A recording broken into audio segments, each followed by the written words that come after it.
guys यहाँ फेरि last दामी ठाउँ रहेछ के यस्तो दामी हेर न फुलै फुलको बिचमा म छु कि अब म आइहालेँ कि बिचमा होइन तर यहाँ हेर न कस्तो दामी ट्याक्क यहाँ फुलै फुलको बिचबाट म हिँड्छु अब यहाँ यसरी सर यो चाहिँ क्याक्टस नि रहेछ यहाँ क्याक्टस हेर्ने ठाउँ नि छ है क्याक्टसहरू जहाँ कि अलि गर्मी ठाउँमा फल्ने तर खत्रै बनायो है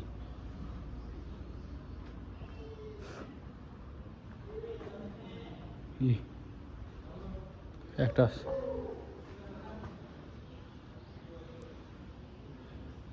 सबको नाम छ एकुन्डा क्याक्टसको भेराइटी तर यत्रो नाम पढेर बस्नु भ्याउँदिनँ म त्यही पनि यो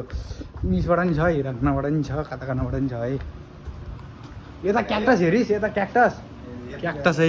छ हेर त त्यहाँ ल हेर म त यहाँ गएँ यहाँभित्र के रहेछ है ओहो हिरो बाघको माधवलाई भन्दै गरौँ त म भन्छु पुरै चिसो छ त यहाँ पनि चिसो रहेछ उता भन्दा त के छ यहाँभित्र माछा हुनुपर्ने यिनीहरू यहाँ ओहो पुरै ग्रिन हाउसको यहाँ माछा हालिदियो है दामी देखिन्थ्यो तर केही छैन लोटस हुनुपर्ने होला सायद यहाँ होइन त त्यहाँ लोटस हुनुपर्ने त्यो नभएको रहेछ कि होइन खालि छ त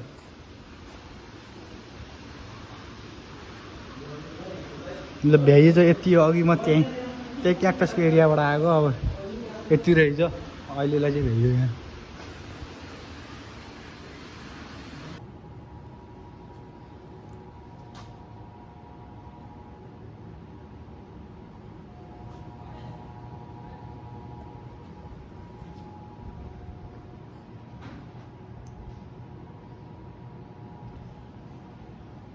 कस्तो फेक छ कि सबै फेक जस्तो देखिन्छ तर ओरिजिनल रियल हो है फेक होइन है गार्डन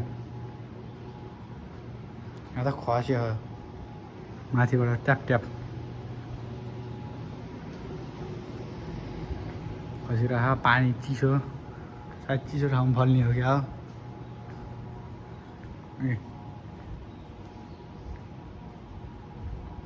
छ यो फेरि कहाँ हो भन्दाखेरि चाहिँ हाम्रो घर साइडको म बसेको होस्टेलको साइडमै हो है फेरि यो सब थोक यहीँबाट गएकोले त्यहाँबाट यहाँ लिएर आएँ हुन त म यहाँ पहिला त आएको थिएन किन झुटो बोल्ने तर राम्रो रहेछ ठाउँ यो फुलहरूको माछा छैन यहाँ तर माछा हुन्थ्यो अरू बेला अहिले माछा रहन्छ यो सुकेर यस्तो भए यहाँ सायद साकुरा हो कि के हो कुनै हुन पनि सक्छ है फोर्न पर्ने फलेर रहन्छ अहिले भ्लग तिमीले नि ल